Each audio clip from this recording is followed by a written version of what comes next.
Welcome to Hanging Out with Robert, that's me. This video contains things that I encounter throughout the day. If for some reason I complete a task and you would like to see the details, you can click on the link in the description area below. This video also contains tips and tricks that I learned throughout the years. I plan on leaving this video accessible for about 30 days. After that, you can view it through my Patreon account. Thank you very much for watching. Kicking off the Tinker Day. Going to get the AC going on this thing. I don't know what's going on with the AC. Also going to check this bumper. Seems to be loose and rubbing the wheel when you make turns. I got to get that straight. So let's start out with this AC. Picked this ride up in the Chicago area. It's showing about 250, but it's got a red digit in the trip. Whenever you see that, that means that this cluster has been replaced. Now, likely what happened was the odometer quit working, and instead of somebody fixing the odometer, they replaced the entire cluster, which is a mess. And someone may have got this thing taken apart. The temp gauge is a little up, and the turbo boost is off a little bit. So this thing's probably had another odometer failure, and somebody took the cluster apart to fix it. So I'm gonna read the mileage, but the pressing thing right now is to figure out why this AC is not working. It's got a crack in the dash there, man. I don't know how that happened. That's a weird place to have a crack in the dash, but other than that, the dash and the center console looks pretty good. This is raised a little bit. It's hard to take care of this stuff. You just gotta do your best. Don't lean on it, walk on it, stuff like that, damage it. This little piece of plastic here is damaged. I just don't know how that stuff happens. It feels like there's a chunk missing from under there. Somebody broke a piece from under there. Maybe taking it out to fix it. The handle is faded, and it feels like I thought I felt a crack in it down here, but I don't see it now. So maybe that's a different car. I felt that crack. Oh, it's got a big chunk missing out of it right there in the front. Anyway, let's fire it up. Somebody put a screw in the dash there. Beat up a little bit, but heck, it runs great, fires right up. Let's get this AC working. Also, it's losing power.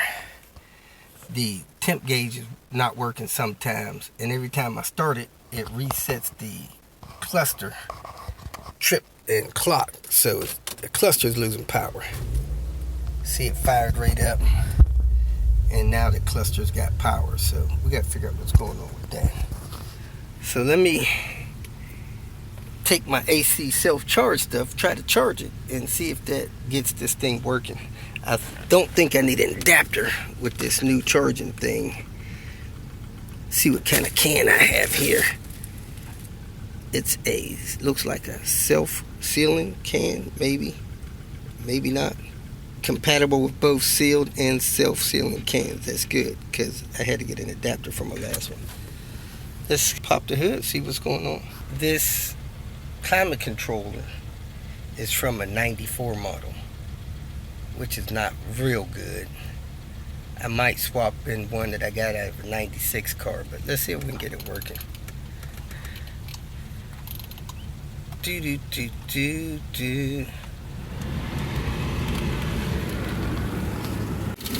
got a lifter tick, which kind of sucks. Ain't no real big deal though. My compressor is not engaged. It does not look like it's been shimmed. This thing here is loose, so I was able to get that off. That's good. So I'm gonna try to service it, see if it services. And if it does and it gets it going, I'll be thrilled. I'll check the oil level just to make sure I don't have any problems with oil.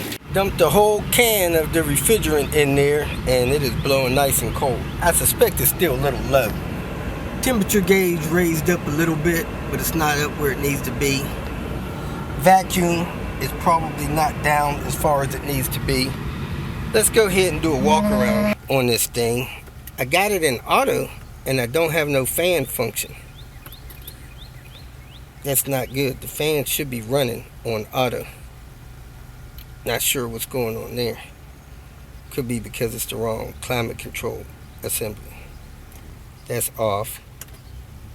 That's auto.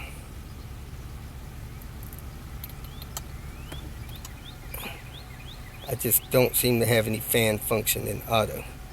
So I have to turn it over here to get fan function.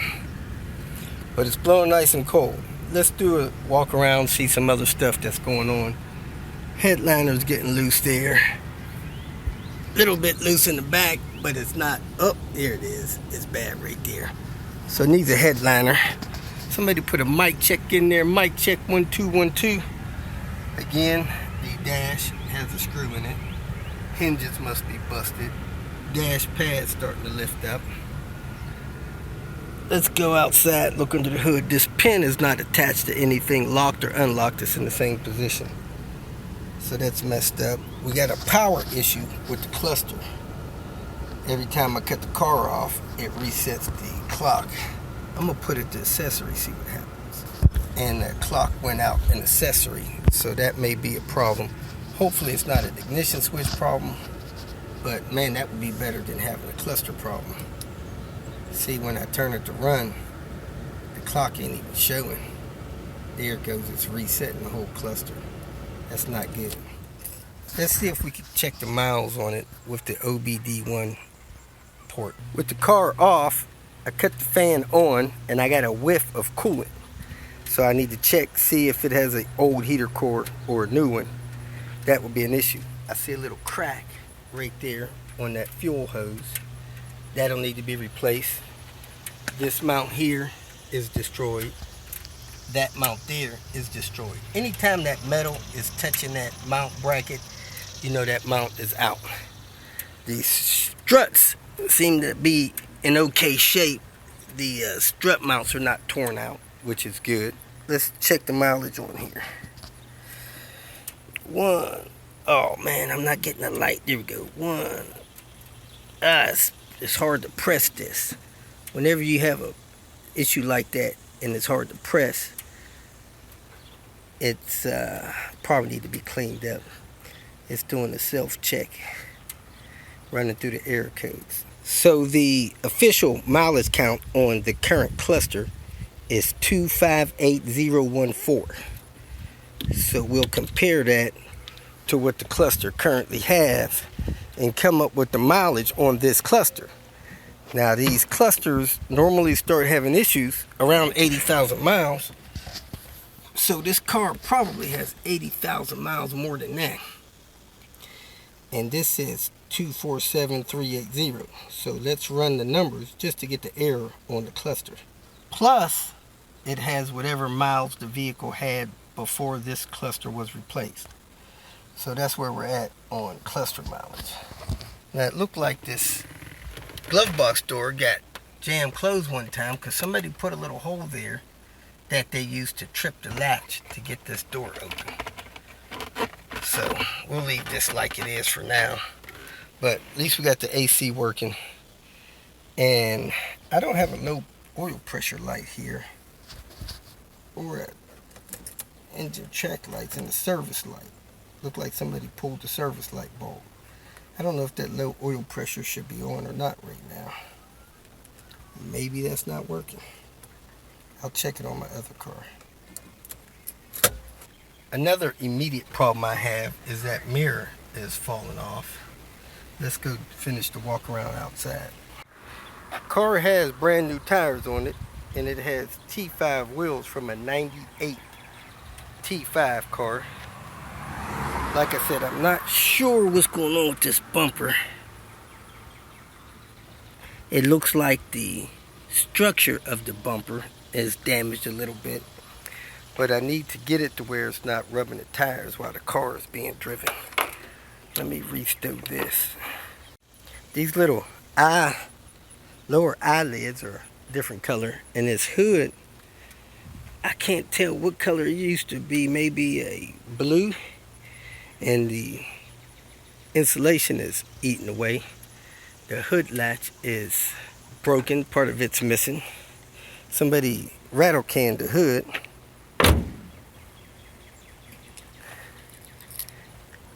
Latch is not latching easy. This fender's got a dent in it there, no real big deal. But this hood has also been dog-eared, which means somebody opened it further than it should. Maybe it flipped open a little bit. Looks like the windshield was replaced. It still has upper trim there, which is kind of nice. This thing still has rubber on it, which is surprising. Somebody put the fender markers on it. Both sides. That door has rust on the bottom of it. This fender looks good though.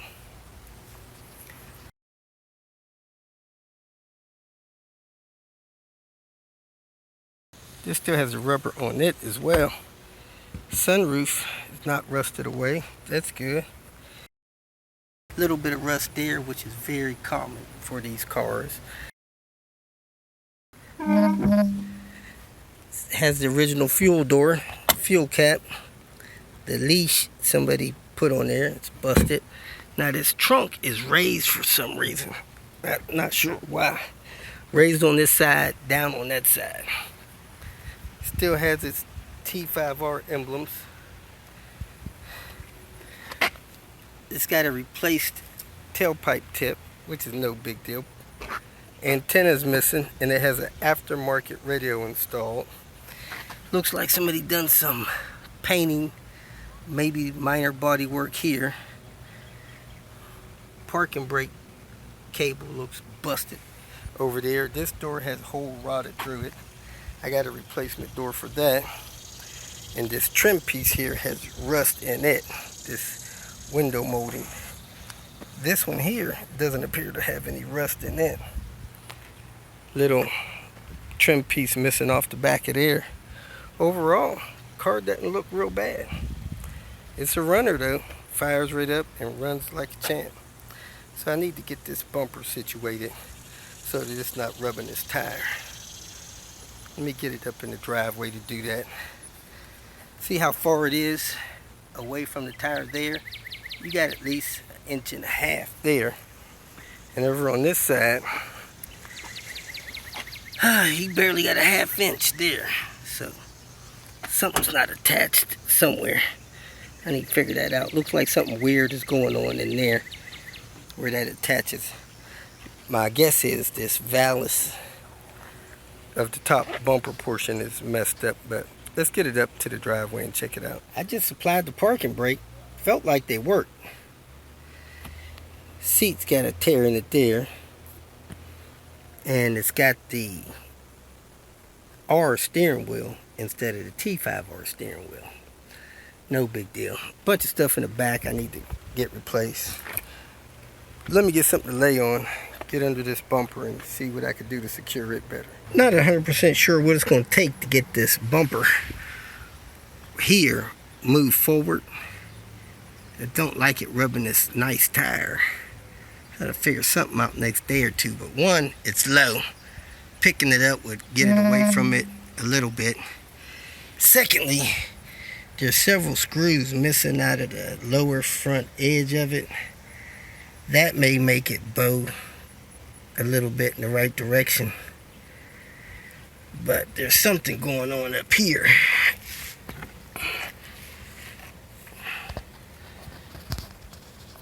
It's causing it not to fit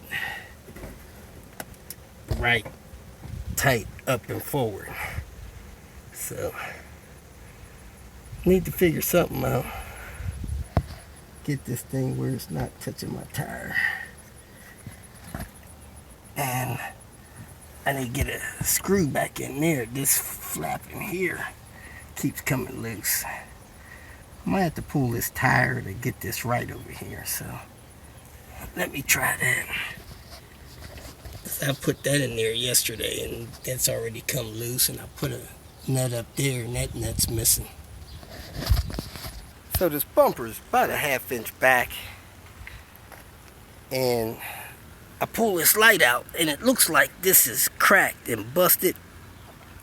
My guess is that somebody put this bumper on and this side is pushed back a little bit too far, and maybe there's no styrofoam behind this thing, and it's causing it to lean back. So I'm gonna pull it forward about a 1/2 inch, drill a pilot hole through here, and put a couple screws in it to hold it forward. So let me do that and go from there. This thing just doesn't seem like it's in the right position. I don't know what this is for. Weird. Put 2 screws in it to hold this thing forward for now. Drilled holes through that aluminum, through the plastic. That's giving me almost 1 inch. That should be enough to clear that. So we'll see what happens. Let me put that light back together and let this go for now. Still going through packages and sorting stuff out that I got. And I got an ABS module there from Matty Mo. I got the iPd rip kit, and I'm getting ready to open up this box and see what I got from iPd here.